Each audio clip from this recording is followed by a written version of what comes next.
একজন ছেলে এবং একজন মেয়ে কখনো বন্ধু হতে পারে না। আপনি বলবেন, না ভাই, আমার মনে কোনো বাজে চিন্তা নেই, আপনি এত হুজুর মানুষের সাথে খারাপ চিন্তা কেন করেন? আপনারা হুজুররা যে কোনো কিছুকে এত খারাপ ভাবে দেখার কারণটা কি? আপনার মনে কোনো খারাপ চিন্তা আসছে না। আমি আপনাকে সত্যবাদী বলে বিশ্বাস করলাম। আপনি অসুস্থ, আমি এটা মনে করলাম না। আমি মনে করলাম আপনি সুস্থ, বাট আপনার মনে খারাপ কোনো চিন্তা আসছে না।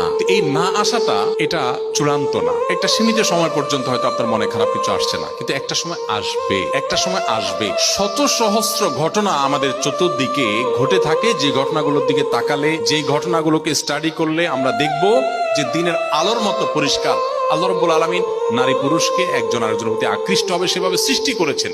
সৃষ্টি এভাবে, প্রকৃতি এভাবে। অতএব আপনি এখানে যদি ভালো সাজার চেষ্টা করেন যে না, আমার মনে খারাপ কোনো চিন্তা আসে না, তাহলে আপনার ডাক্তার দেখানো দরকার।